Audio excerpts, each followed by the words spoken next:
a ustedes la conferencia Cómo reconocer la violencia de género. Saludamos con mucho gusto a todas y todos los que nos acompañan el día de hoy y les presentamos a nuestros invitados especiales, que es el licenciado Agustín Sánchez Hernández, profesor de orientación escolar del plantel Cobaen 23 Ecatepec. Saludamos también Hola, buenas tardes. A nuestro subdirector, el licenciado Luis Fernando Aguilar Chigo, subdirector de vinculación con organizaciones juveniles.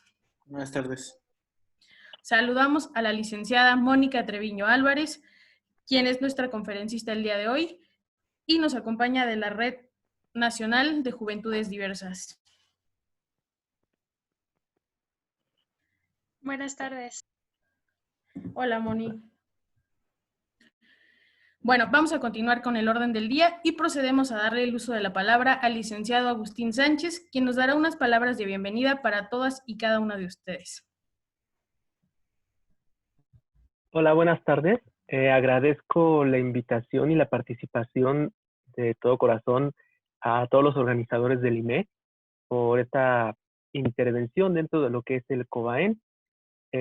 Saludo a todos los chicos, a toda la comunidad Cobaen y sobre todo porque en esta ocasión, durante este semestre, pues vamos a estar trabajando lo que son los factores de riesgo en los jóvenes. Y bueno, yo creo que el saber identificar la violencia de género hoy día, pues es un problema social. Es un problema social que estoy seguro pues debe de ser de su interés y sobre todo para poder prever cualquier tipo de situación de violencia y sobre todo que hoy día pues lamentablemente le estamos viviendo. Les agradezco de antemano a todos los organizadores y a todos los exponentes del IMEG. Muchas gracias por su participación. Gracias. Cedemos el uso de la palabra al subdirector Luis Fernando Aguilar Chigo. Muchas gracias, Ana Meli. Pues saludo con mucho gusto a todas las y los jóvenes que están conectados, al licenciado Agustín Sánchez por permitirnos llevar estas ponencias a las y los jóvenes, por supuesto a la ponente Mónica Treviño, que es una excelente ponente que da unos temas sumamente digeridos, a Ana Meli Mendieta, que nos ha estado apoyando a llevar el orden del día de hoy, y también muchas gracias a todos los que están conectados. De verdad que es un tema sumamente importante. Detectar estos factores a tiempo puede salvar vidas y de verdad aquí en el Instituto Mexiquense de la Juventud nos pueden tener como aliados. Somos nosotros los principales motores que estamos impulsando este tipo de acciones para que puedan prevenirse circunstancias que puedan llevar al deceso de una persona. Nosotros nos quedamos a sus órdenes. Le cedo el uso de la voz a mi compañera Ana Meli para que pueda dar la semblanza de la ponente y estamos para servirles. Les agradecemos mucho su presencia. Muchas gracias. Me toca hacer la presentación de la licenciada Mónica Treviño Álvarez. Ella estudió la licenciatura en Derechos Humanos y Gestión de Paz en la UNAM y se realiza talleres de derechos sexuales y reproductivos y cultura de paz en diversas iglesias. Forma parte de colectivas feministas, defensora de los derechos humanos de la población LGBTIQA, mujeres, niñas y niños. Muchas gracias. Para mí es un gusto estar en este espacio. Me parece que es muy necesario abordar el tema y más en el contexto. Permiten, les voy a compartir una pequeña presentación que hice. Tengo acceso para compartir pantalla, ¿cierto? Sí.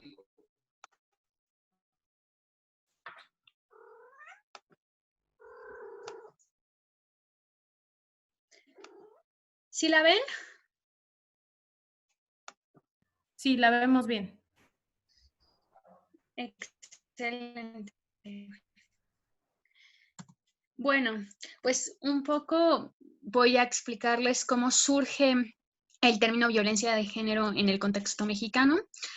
Surge en la resolución de la Corte Interamericana de Derechos Humanos de Campo Algodonero, en donde establece que el Estado mexicano conocía las condiciones de violencia contra mujeres y niñas que se vivían en Ciudad Juárez, así como ciertos factores que desde el año 1993 mantenían con impunidad el feminicidio. Si ustedes recuerdan, hubo un momento hace unos años en donde realmente la ola de feminicidios se desata en Ciudad Juárez y de Ciudad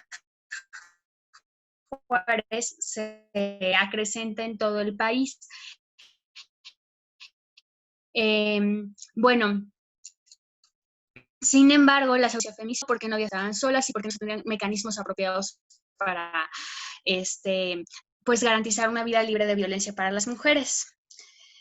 La Corte determina que el Estado mexicano va a ser responsable por la negligencia de estas desapariciones y muertes crueles, al igual que de incumplir sus obligaciones para garantizar el derecho a una vida libre de violencia, a una libertad personal, a una justicia, que la justicia tiene que ser pronta, y bueno, el derecho a la vida, a la libertad personal y a los derechos de la infancia.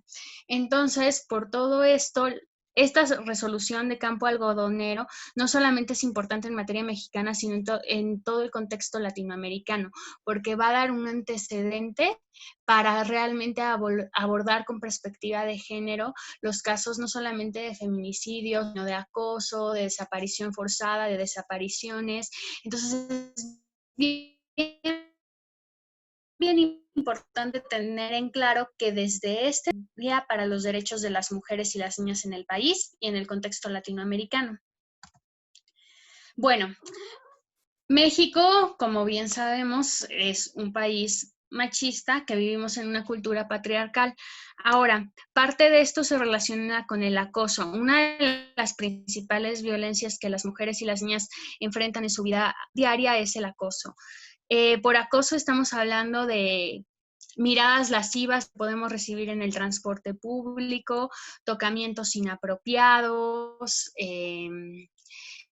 acoso en el trabajo, es decir, que tu jefe te diga muy seguido eres muy bonita, te ponga la mano en el cuello, que a la fuerza quiera que te comportes de cierta forma.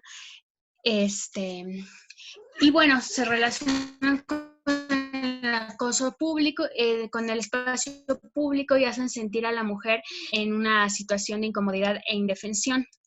Ahora, datos provistos por la ONU señalan que una de cada 3 mujeres ha experimentado una forma de violencia sexual en el transporte público. Esto es muy grave porque no solamente estamos hablando ahí de acoso, sino de violencia sexual. ¿A qué nos referimos con violencia sexual? Cuando ya son tocamientos, transporte público, cuando ven a una mujer. Lo que les comento, que de las mujeres van desde miradas lascivas hasta persecución, pasando por rozamiento de genitales. Ok, ahora, aquí metro o en el transporte público, cuando hay algún policía, cuando hay alguna autoridad, hacerles ver. Ahora, las autoridades a su vez obligadas a responder de forma pronta y apropiada a los temas de acoso. Por eso es que actualmente la capacitación con respecto a la materia, si yo estoy en la escuela, que me parece ser, tengo entendido que hay chavas y chavos de escuelas, pues es muy importante que yo hable con una profesora o un profesor que me haga sentir cómoda. Si es un profesor el que me está acosando, pues ir con las autoridades pertinentes, recurrir a mi mamá, a mi papá, para hacerles ver que me estoy sintiendo incómoda y bueno, generar mecanismos apropiados para yo poder denunciarlo, para yo poder tener con una red de apoyo lo suficientemente fuerte para poder denunciar estas irregularidades. Ahora, la violencia de género es interseccional. ¿A qué nos referimos con que es interseccional? Que no solamente depende porque seamos mujeres. Muchas veces se relaciona con otras categorías que tenemos. Por ejemplo, es diferente si tú eres una mujer de tez clara, clase media o media alta, que pudo acceder a un sistema educativo, a si tú eres una mujer MEPA de la montaña de Guerrero que no habla español y que no ha tenido acceso a una educación de calidad. Todas estas intersecciones van haciendo que las discriminaciones sean diferenciadas. Una de las categorías sospechosas que tenemos es la de ser niña y adolescente en México. Según datos de Save the Children, nos van a decir que el 53.9 de las niñas vive en pobreza y el 11.6 en pobreza extrema.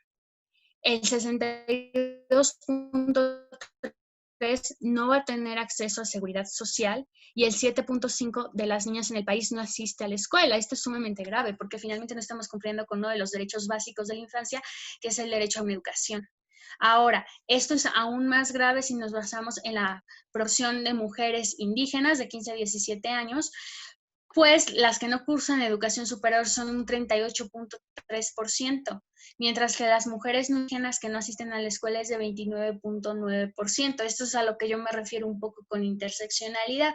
Aquí es como podemos ver que el hecho de ser mujer e indígena genera una desigualdad y una vulnerabilidad aún mayor que sí al país es el matrimonio infantil. Sigue habiendo muchas comunidades, sobre todo de áreas rurales, en donde es una práctica muy socorrida y que todavía es muy socialmente permitida, inclusive cuando el Estado ya las ha prohibido en algunos casos, las siguen practicando porque culturalmente hablando son prácticas comunes. Esto es muy complicado porque estamos hablando que no solamente se requiere un cambio en las leyes, sino estamos requiriendo de un cambio en la educación de la gente, es decir, que la gente comprenda que una niña de 13 años no tiene por qué estar casada, ¿no? Y que eso es violatorio a sus derechos como niña, en tanto no tiene la capacidad biológica para ser madre, en tanto va a perder muchas oportunidades y en tanto su calidad de vida se va a ver disminuida en gran medida si esto se presenta. De hecho, igual por datos de la ONU se ha descubierto que entre las mujeres estudien más genera que las infancias, es decir, los hijos que ellas tienen en un futuro estén muchísimo mejor preparados y tengan una mejor calidad de vida que las mujeres que se vieron en la necesidad de dejar de estudiar porque se casaron a edad temprana, es decir, siendo niñas, y que no pudieron acceder a terminar sus estudios. Comúnmente creemos que el matrimonio infantil en México no es una realidad, sin embargo, esto es muy, muy falso, sigue siendo un gran problema. Generalmente lo asociamos con países de África o Medio Oriente, sin embargo, también es una realidad que aqueja al país y que pues es muy importante que conozcamos. ¿Cómo contrarrestarla? Un poco, pues, para empezar conociendo que es un problema y posteriormente generando un cambio de perspectiva en la cultura. Ahora, es muy importante que estos cambios no surjan de manera externa, sino surjan de mismos procesos comunitarios. Podría ser obligatorio a sus usos y costumbres, que también tenemos que tener mucho cuidado en respetarlos. Entonces hay que ir mediando y hay que ir generando un espacio de diálogo en donde realmente se busque respetar los derechos de todas y todos. Bueno, otros pues, más discriminados en el país son las mujeres lesbianas, bisexuales y trans. Otro de los grandes temas que aquejan al país son los transfeminicidios. Pues los feminicidios realizados a mujeres trans generalmente en los últimos años han sido de los más violentos que se han registrado en el país. En el Estado de México igual son sumamente altos y bueno, también surge genérica, ¿no? Y si de por sí tenemos un gran problema para que las autoridades investiguen con perspectiva de género los feminicidios, pues los transfeminicidios son un reto mayor, en tanto al ser temas relacionados con la diversidad sexogenérica, las autoridades suelen tener una renuencia mayor a abordar el tema.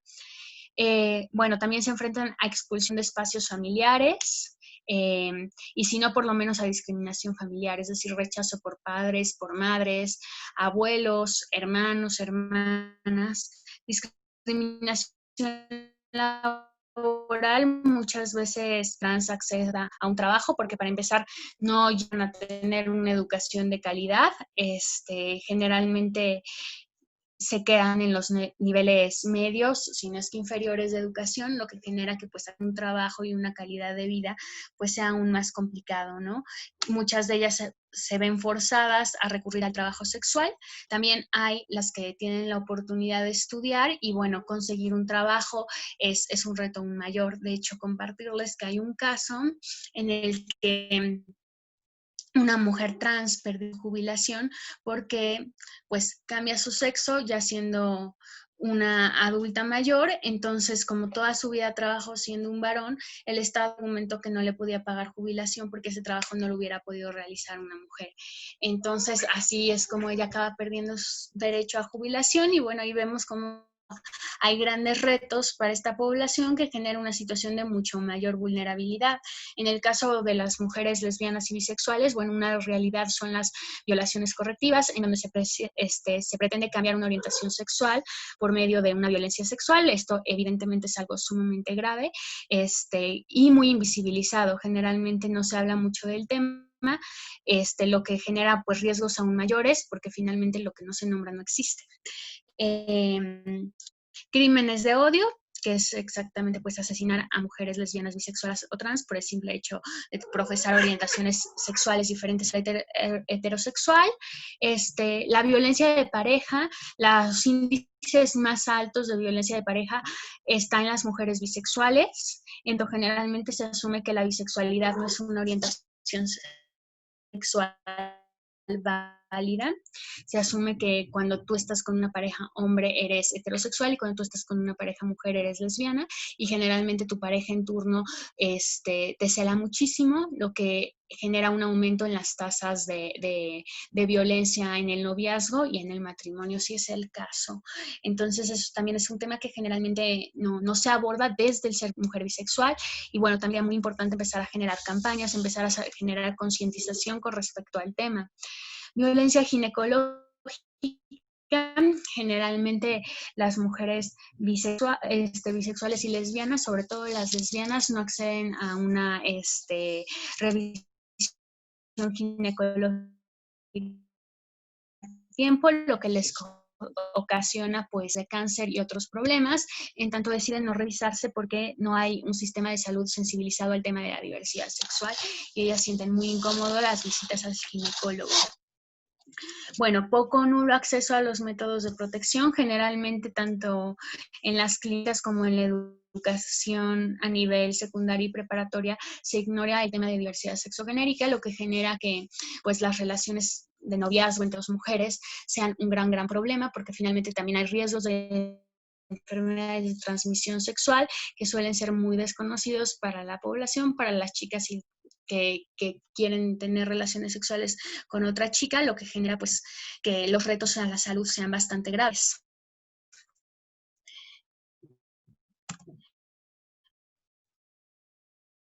Posteriormente, mujeres negras. Bueno, generalmente en México hasta hace unos años se asumía que no existían las mujeres negras mexicanas, que eran mujeres extranjeras. En México hay población negra, bueno, ha sido históricamente borrada de la historia. El nivel de estudios, al igual que en comunidades indígenas, es inferior al nacional. Su de pobreza suele ser alto, existe una exotización de sus cuerpos, existe una discriminación laboral. Generalmente cuando en los trabajos te piden con buena presentación, eso significa que tu test se aclara. Entonces esto genera que pues no puedan acceder a ciertos trabajos las mujeres tanto morenas como negras y bueno, indígenas también aquí aplica. Viven con elevados índices de pobreza y bueno, también tienen el problema de los feminicidios y los transfeminicidios. Entonces aquí es cuando empezamos a ver cómo entre más categorías sospechosas vive una mujer, las violencias a las que se enfrentan son mayores. ¿Cómo podemos prevenir todas estas violencias? Pues también generando un respeto a todos los derechos humanos. Si una como Estado logra que el racismo, las tasas de racismo bajen, por ende las mujeres negras van a tener como que una mejor calidad de vida y así continuamente con todas estas características. Luego, pues tenemos a las mujeres indígenas que generalmente viven una apropiación cultural. Por ejemplo, no sé si ustedes se hayan enterado que últimamente Zara y otras marcas internacionales han comercializado con diseños indígenas y pues venden estos diseños de manera mucho más cara que las mismas indígenas y la gente se los compra porque es de Zara y no se los compra a ellas a ese precio, ¿no? Solemos alabar muchísimo nuestro pasado indígena, sin embargo invisibilizamos a las mujeres y a los hombres que viven en comunidades indígenas. Existen casos de esterilización forzada, que esto es algo sumamente grave, que se podría asociar con procesos de genocidio según organismos internacionales, como es el caso que se presentó en Chiapas durante los años 90, en donde en los centros de salud esterilizaban a mujeres indígenas que llegaban a parir. Esto es sumamente grave, es algo que no debe de pasar y por supuesto se opone a los derechos sexuales y reproductivos de las mujeres. Discriminación por lengua. Hay muchas mujeres en el país que su única lengua es náhuatl, mepao, bueno, otras lenguas indígenas, entonces no pueden acceder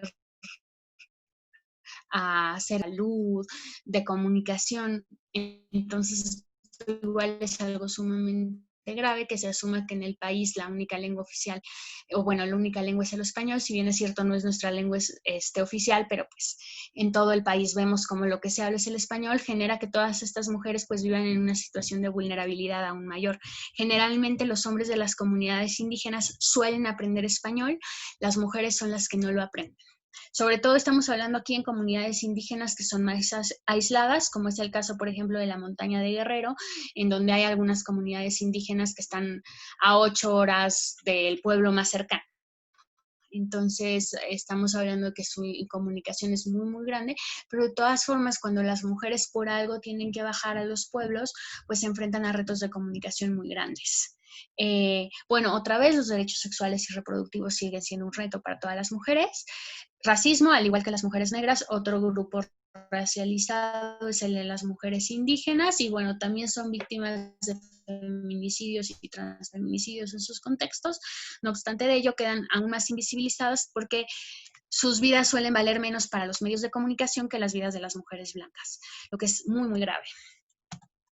Mujeres migrando, me parece ser que todo el mundo en México conoce que otra realidad es que México es un país de tránsito, eso quiere decir que mujeres centroamericanas pasan por el territorio nacional con el objetivo de llegar a Estados Unidos o con el objetivo de quedarse en México. Hay un elevado índice de violencia sexual, de hecho en Centroamérica las vacunas para no quedar embarazadas, las inyecciones para no quedar embarazadas se conocen como la vacuna anti-México, porque generalmente todas las mujeres que migran saben que en el tránsito van a ser violadas por lo menos una vez.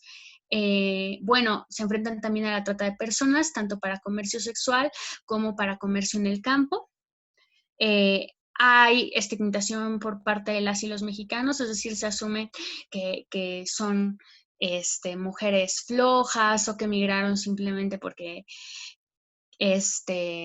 no quieren hacer nada de sus vidas, que nos van a robar trabajos, cuando esto no es cierto, vienen de contextos bien, bien complicados en donde las forzan a migrar la situación económica que se vive en sus países de origen o una situación política inapropiada, es decir, unos altos índices de violencia que si no entregan sus hijos a las maras, los matan o migran, por ejemplo. Entonces, en esa realidad realmente ellas vienen buscando sobrevivir y por eso migran muchas veces. Bueno, también se enfrentan a un tránsito en donde tienen presencias de maras, narcotráfico y, bueno, autoridades migratorias que no necesariamente hacen bien su trabajo y suelen también caer en redes de explotación por parte de ciertas autoridades. Bueno, hay un riesgo de mutilación por la bestia, el tren, hay veces que se caen y, bueno, pierden un brazo, una pierna o inclusive la vida, ¿no? Obviamente los feminicidios y los transfeminicidios son una de las realidades que acogen. La población trans es una de las más afectadas en el tránsito y las mujeres trans dentro de la población trans es las que se ven aún más vulnerabilizadas. Bueno, mujeres con discapacidades físicas y sociales igual se enfrentan a retos en materia educativa. Generalmente las instituciones no están capacitadas para brindarles una educación de calidad. Hay un alto índice de violencia sexual porque muchas de estas mujeres no pueden denunciar cuando la viven, en tanto tienen algún retraso mental que no se los permite. Hay un acceso a los derechos sexuales y reproductivos. Se asume que las personas que tienen un retraso mental o una discapacidad física no sienten placer y esto no es nada más lejos de la realidad. Nos enfrentamos a que las mujeres que tienen estas discapacidades también tienen placer y entonces esto le cuesta mucho trabajo de entender a la sociedad. Y bueno, se enfrentan a una sociedad que no contempla las diferentes corporalidades. Por ejemplo, pensando en los retos de transporte público, no solamente se enfrentan al acoso, sino se enfrentan a que a lo mejor si soy una mujer en silla de ruedas, está bien complicado que yo me pueda subir al camión con las escaleras que se tienen. Entonces, todas estas características van haciendo que las mujeres se enfrenten a discriminaciones mayores. Como yo les comentaba un poco, reconocerlas es como ser sensibles a nuestra realidad, es decir, no dejar de observar, no dejar de ver a qué retos se enfrenta fulanita de tal, qué es lo que está haciendo, y después de verlos empezar como a ver qué es lo que está en mis manos para poder irlo cambiando. Si estoy en un contexto de escuela y estoy viendo que a una compañera que tiene a lo mejor un aparato auditivo le cuesta más trabajo concentrarse en clase, a lo mejor mi actitud como otra estudiante puede ser acercarme y decirle, oye, ¿cómo te ayudo? Y si hablamos con el profesor para que te cambie adelante. Esas cosas a lo mejor son elementos que pueden irnos ayudando a que también nosotras como jóvenes y nos solidaricemos con lo que ellas y ellos están viviendo.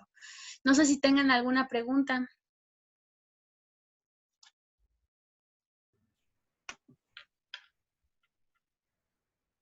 Ok, nosotros estamos leyendo en la bandeja. Por el momento no han externado alguna. Chicos, ¿tienen alguna pregunta para nuestra ponente? Pueden participar, pueden hacer algún tipo de comentario, jóvenes. Dice Brenda Hernández, ¿cómo podemos parar la violencia? Ok, ¿cómo podemos parar la violencia? Un primer elemento, Brenda, es reconocer que existe la violencia. En el momento en que nosotras podemos reconocer que la violencia existe, es un primer mecanismo para pararla. El otro que yo te recomendaría hacer es crear grupos de diálogo entre compañeras, en donde hablen sobre sus diferentes experiencias enfrentando la violencia. Esto que puede ser, el profesor de la clase, no sé, de biología, nos dijo que como somos mujeres no somos igual de inteligentes que los hombres. Entonces a lo mejor vamos a hacer un círculo de reflexión en donde pensemos desde dónde surge esa idea, por qué surge esa idea, si realmente esto es cierto, por qué no es cierto, compartir nuestras experiencias en torno al tema y a lo mejor generar un mecanismo para decir, oye, pues, ¿por qué no hacemos alguna denuncia a la autoridad pertinente para ir problematizando el tema? ¿Por qué no hablamos con el profesor y le explicamos por qué lo que está diciendo no es cierto? ¿Por qué hay otros estudios en la materia que hablan al respecto de temas contrarios? Me parece ser que generar espacios de diálogo es bien importante, pero estos espacios de diálogo tienen que estar en condiciones de igualdad. ¿A qué me refiero en condiciones de igualdad? Yo no les estoy planteando que ustedes como chavas de secundarias o prepas vayan con las autoridades y se les pongan al brinco, sino que hablen con ciertas aliadas o ciertos aliados que puedan tener. Por ejemplo, me parece ser que el Instituto Mexiquense de la Juventud podría ser una opción para que les dé mecanismos para poder abordar el tema. Y yo diría que no dejar de pensar y repensar cuáles son las violencias que ustedes viven es un primer mecanismo para por lo menos reconocerse como mujeres. En el momento que como mujeres nos empezamos a unir y empezamos a reconocer que vivimos en una sociedad patriarcal, es un primer elemento por lo menos para entre nosotras unirnos y empezar a crear mecanismos para enfrentar esas violencias. Ok, aquí tiene otra pregunta Yasmín Tello y dice, si se sufre algún tipo de violencia o acoso en el colegio, me imagino que han de querer una recomendación. Ok, bueno, lo primero que yo te recomendaría es hablar con alguna profesora o algún profesor que le tengas confianza, a lo mejor asesorarte en el INJUVE, es decir, generar mecanismos de protección. Y yo sí te recomendaría denunciar, porque finalmente vivir acoso por parte de un profesor es algo muy grave, es algo que no debe de suceder. Los profesores y las profesoras están para protegerlos y están para garantizar un espacio seguro para ustedes. Si ustedes no tienen ese espacio seguro, están en todo su derecho de quejarse. No debería de haber ninguna clase de represalias, y si las hay, ustedes pueden acudir a otras instancias para que las asesoren. También te recomendaría, si tienes acceso como que a atención psicológica en la escuela, si hay alguna psicóloga, que recurras tú a ella, que hables con ella y que le externalices esta situación, y que igual te unas con otras compañeras, porque generalmente los docentes que acosan no solamente acosan a una chava, sino que acosan a varias. Entonces, en el momento que ustedes se unan y creen una red de resistencia, va a ser también más fácil llegar a la autoridad y decirle, mira, no soy yo, somos estas, ha pasado esto, me he sentido así. Si les llevan pruebas es aún mejor. No sé, supongo que tienen acceso a un celular, si graban una conversación, si tienen algo, es aún mejor, aunque si no lo tienen, no tendrían por qué no creerles. Ok. ¿Me Aquí hay permiten otra hacer una pequeña pregunta. intervención? Perdón. Claro que sí. Sí, qué bueno que lo comenta Mónica, licenciada Mónica, esa parte de que el COBAEN pues da las herramientas para que se sientan los jóvenes con esa confianza. Chicos, recuerden que tenemos orientadores que también son psicólogos y que pueden tocar estos temas con la delicadeza, con la seriedad y la responsabilidad que esto merece. De igual forma tenemos el departamento de tutorías, ¿sí? O el programa de Construyete, que también forman parte de todo un complejo educativo que ya no solamente se enfoca a conocimientos, sino hasta esta situación de las inteligencias emocionales, y esto forma parte de ese complejo educativo. Entonces, chicos, el personal, créanme, en COBAEN está altamente capacitado y dispuesto a poderles brindar. Y bueno, aquí comentaban, el IMEX pues, también puede ser otro vínculo para poder pues, tener ese tipo de respuestas positivas, ¿no? Gracias. Aquí hay otra pregunta de Leslie que dice, ¿y si le cuentas a tus padres pero no te creen, qué procede? En algunos casos suele pasar. Sí, bueno, si tus padres no te creen, yo te recomendaría, como dicen, recurrir a otras autoridades, hacer otras denuncias.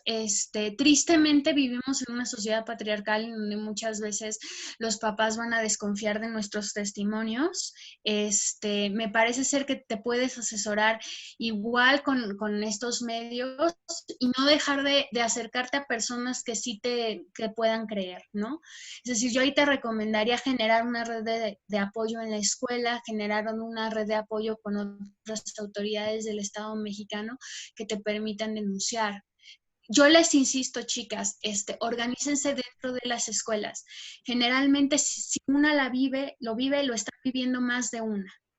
Entonces, el hecho de que ustedes se empiecen a organizar y empiecen a reconocer también qué profesor es quien me está sintiendo incómoda es un gran primer elemento para poder actuar y poder acudir a sus autoridades pertinentes. Yo les insisto, si una autoridad no les responde de manera apropiada, ustedes tendrían que buscar a otra autoridad, porque están incurriendo en una falta muy grave si una autoridad no les cree y están siendo acosadas. De acuerdo. Aquí hay otra pregunta, dice, si se está siendo acosada en algún lugar público y en este momento no hay alguna autoridad cerca para dar aviso de esto y la gente cercana no te ayuda, ¿qué se pudiera hacer? Ok, te voy a ser sincera, aléjate de esa persona. Si no hay nadie a quien puedas recurrir, aléjate de esa persona. Corre, un poco compartiéndoles experiencia personal. Las veces que me ha pasado, lo que yo hago es de vagón, irme de transporte público, acercarme a una chava que yo sienta que es de confianza, aunque no la conozca, y decirle, ay, hola fulanita, ¿cómo estás? Y muy por lo bajo, me están acosando, por favor, sígueme la corriente. Algo así, ir generando alianzas. Incluso inclusive a un chavo que ustedes tengan confianza o crean que no se va a portar de esa forma.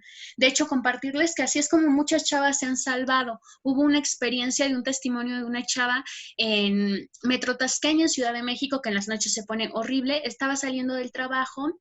Ella se sentía acosada, le estaban persiguiendo, estaba muy, muy asustada porque es normal asustarse en situaciones así. Entonces ve a un chavo, se acerca a él y le dice, ay, hola amor, ¿cómo estás? Qué bueno que llegaste. Y por lo bajo le dice al chavo, me están siguiendo, por favor ayúdame.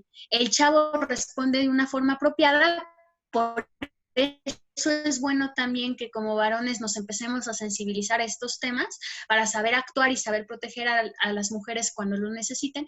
Y le dice, ¿cómo te ayudo? ¿Qué necesitas? Te llevo a tu casa, te consigo un taxi. Entonces, por suerte, le consiguió un taxi seguro a la chava y ya la chava pudo salir de esa situación de riesgo. Entonces, también yo les invitaría a no tener miedo de pedir ayuda si lo creen necesario y confiar mucho en su intuición. Si ustedes están sintiendo que están en una situación de riesgo, lo más probable es que esa situación sea real. No es que estén locas, existen. Ok, aquí hay otra pregunta también que dice, ¿por qué tardan tanto tiempo en darse cuenta de que están siendo maltratadas? Ok. Lo que pasa es que la violencia física va acompañada de violencia psicológica.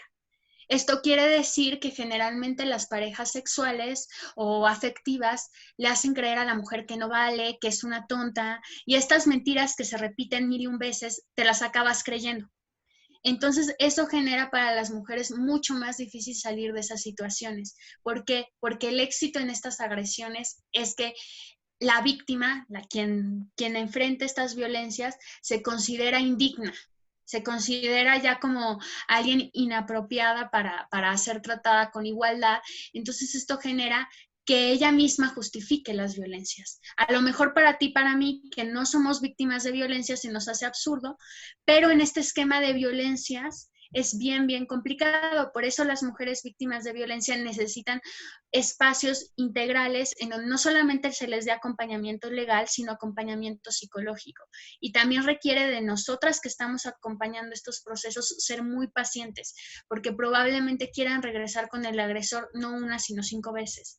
Entonces hay que saber acompañar todo este proceso y jamás revictimizarlas. Nunca decirles, es que estás ahí porque quieres, es que eres una tonta, es que te lo he dicho 500 veces y sigues en lo mismo, porque finalmente nosotras no estamos viviendo esta situación y no sabemos lo complicado que es para ellas intentar subsistir en este espacio. También nos preguntan por aquí, ¿cuáles son los derechos exactos de las mujeres trans? Ok, los derechos exactos de las mujeres trans pues son los derechos de cualquier otra persona. Eso quiere decir derecho a la vida, a una calidad libre de violencia, a no ser matada, a tener acceso a medicinas, a educación de calidad. Es decir, los derechos son los mismos para todas y todos. El problema es que en el caso de la población de las mujeres trans se ven más vulnerados estos derechos porque hay un gran prejuicio en torno a la sociedad. Es decir, si tú te encuentras con una mujer trans, generalmente vas a encontrarte frases como es una vestida, pinche puto, y perdón que me exprese así, pero bueno, esos son los mecanismos de discriminación que suelen vivir este grupo poblacional. Entonces, lo que tú tienes que hacer como para garantizar que estas mujeres tengan derechos es un cambio cultural, es decir, un reconocimiento de que todas las personas tenemos igual dignidad sin importar cuál sea nuestra identidad de género, sin importar cuál sea nuestra orientación sexual. En el caso de las mujeres trans, conseguir eso requiere acabar con un sistema patriarcal, que es bien complicado. Entonces, por eso es bien importante hablar de temas de feminismo, de acceso a una vida libre de violencia, de diversidad sexual, y por eso la educación sexual en las escuelas es tan importante. Aquí hay 2 preguntas que se refieren a la violencia en los hombres y dice, si lo vive un hombre estudiante pero lo calla por la familia de la profesora, y otra segunda que dice, ¿por qué cuando un hombre lo maltrata a una mujer no se hace nada? Ojo, tenemos que responder a los maltratos tanto de hombres como de mujeres de la misma forma. Generalmente a los hombres les cuesta más trabajo denunciar cuando son víctimas de violencia por parte de sus parejas mujeres, porque se asume que son unos poco hombres, por decirlo de alguna forma más apropiada. Ahora, lo cierto es que los índices de violencia familiar a los hombres son inferiores que a los de las mujeres. Entonces hay que tener mucho cuidado porque generalmente estas frases de los hombres también sufrimos violencia, se relacionan mucho con una forma para justificar que exista violencia contra las mujeres. Es decir, ay, ¿por qué tú estás denunciando que existe violencia contra las mujeres y también existe violencia contra los hombres? Ninguna violencia es justificable, sea ejercida hacia un hombre, sea ejercida hacia una mujer, no vamos a justificar aquí ningún tipo de violencia. Sin embargo, sí hay que darnos cuenta de que la interseccionalidad cambia y que estadísticamente hablando el problema principal lo tienen las mujeres. En el caso de los hombres, generalmente se tendría que trabajar con masculinidades no hegemónicas. Para empezar, que el hombre reconozca que está siendo víctima de violencia. Si es difícil para una mujer reconocerlo, para un hombre suele ser 10 veces peor, porque la sociedad lo va a condenar aún más. Entonces, creo yo que desde ahí tendríamos que hacer un trabajo bien, bien interesante con las masculinidades. Ok, aquí hay otra pregunta que dice, ¿qué podemos hacer si la víctima no quiere que la ayuden? Ok, creo que nosotros tenemos que hacer una red de apoyo para la víctima, es decir, que la víctima sepa que nosotras vamos a estar para ella en el momento que así lo necesite. Si en este momento ella no está lista para recibir ayuda, lo peor que podríamos hacer es alejarnos de ella, porque entonces la dejamos sin una red de apoyo estable. Yo entiendo que para quien acompaña estos procesos suele ser muy frustrante y suele ser muy difícil, porque finalmente lo que quieres ver a esa mujer bien y la quieres ver libre de esa violencia.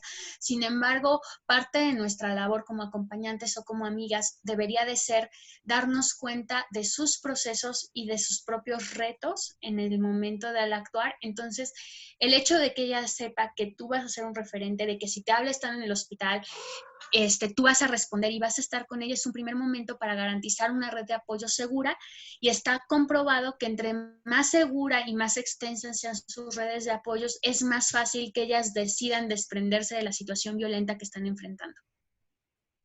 Ok, aquí hay dos preguntas con el tema de la bisexualidad. Dice, ¿qué es lo que más recomendable cuando se es bisexual pero la familia no te acepta?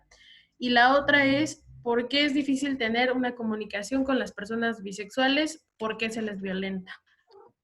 Ok, ¿qué es lo más fácil para salir del closet siendo bisexual? Dependiendo de tu contexto familiar en particular, no me atrevería como a darte un único contexto, una única como respuesta, porque eso depende de la realidad que vivas en tu casa. Lo primero que yo te recomendaría es, si tú no te sientes en un espacio segura, tú no tienes por qué contar una orientación sexual. Si tu espacio es seguro, pues entonces ya puedes hablar tú de intentar ser más abierta con el tema, pero finalmente es una decisión libre que se va dando con el tiempo, que tiene que estar como que inmersa con otra serie de características, es decir, que no te presiones, los procesos se van dando, hay veces que son más lentos, hay veces que son más rápidos. Con respecto al tema de violencia bisexual en los noviazgos, porque generalmente asumimos que las cosas son blancas o negras en el mundo. Entonces solemos creer que a las personas o nos tienen que gustar los hombres o nos tienen que gustar las mujeres. Entonces si nos encontramos como que en un intermedio de esos, solemos ser discriminados tanto por heterosexuales como por homosexuales o lesbianas. Ahora, ¿qué es lo que tú puedes hacer si tú eres una mujer o un hombre bisexual que está viviendo violencia dentro del noviazgo? Para empezar, sensibilizar. Por eso yo les hablaba de una educación sexual importante, que es el hecho de que tú seas grandes violencias que viven las personas bisexuales. Se asume que son infieles y que son promiscuas por el simple hecho que les gusten hombres y mujeres, cuando esto no es más lejano de la realidad. Es decir, tú puedes ser promiscua o no ser promiscua independientemente de la orientación sexual que profeses. Entonces, un poco cuando eres bisexual y mujer, sobre todo en el caso de las mujeres porque la violencia es aún más alta, tienes que estar muy atenta a estas señales de violencia. ¿Qué podrían ser estas señales de violencia? Que te salen muchísimo. Ay, no ocupes esa minifalda. Oye, vi cómo te estabas coqueteando con esta chava y cómo que en la fiesta ya también este chavo te empezó a hacer ojitos. Es decir, tú estás conmigo y con nadie más. Todos estos elementos pueden ser primeros elementos de alerta en relaciones violentas.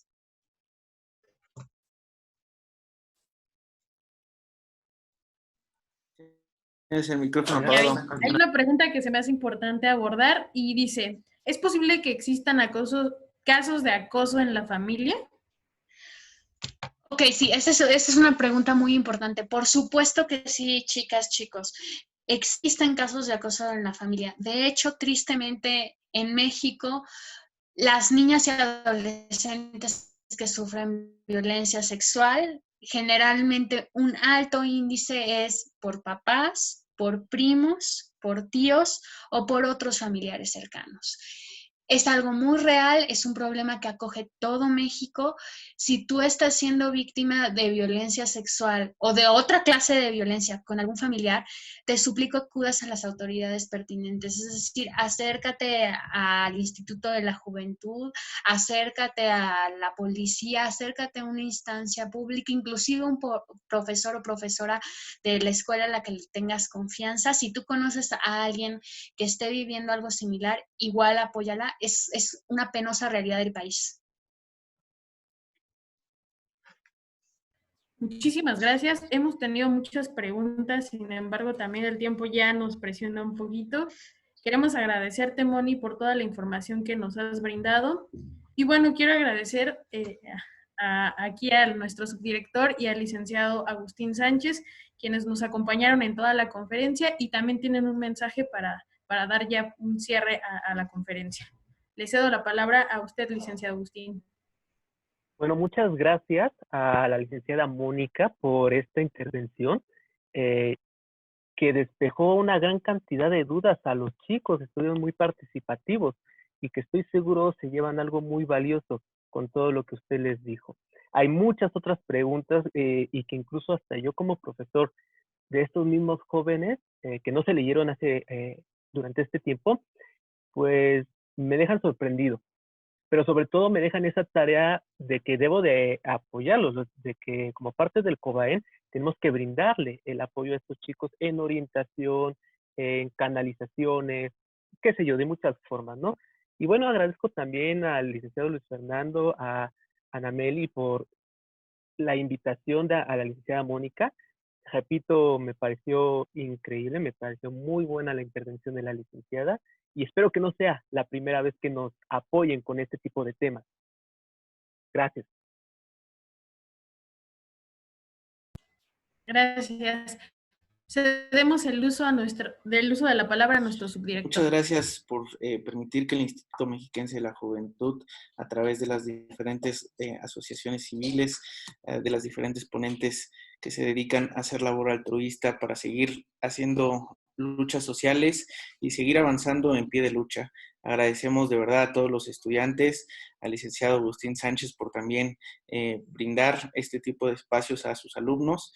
Estamos seguros que este tipo de acciones ayudarán a mejorar y encaminarán a una mejor calidad de vida para los jóvenes. Agradecer a la ponente Mónica Treviño que nos haya dado esta plática tan amena, de joven a joven, que sea tan entendible y que también haya aclarado todas las respuestas todas las preguntas de los jóvenes, y sé que quedaron 1001 preguntas más, pero también esperamos estar de vuelta aquí en este espacio si nos lo permiten. Agradecer a Anameli por haber llevado los puntos del día de hoy, y a nombre del Instituto Mexiquense de la Juventud, de la Secretaría de Desarrollo Social y de nuestro gobernador, el licenciado Alfredo del Mazo Maza, agradecemos a todos los que hicieron posibles este evento, y siendo las 15 horas con 52 minutos, declaramos oficialmente clausurada esta conferencia y les deseamos a todos que pasen una excelente tarde. Hasta luego y muchas gracias. Hasta luego, bonita tarde a Hasta todos. luego, bonita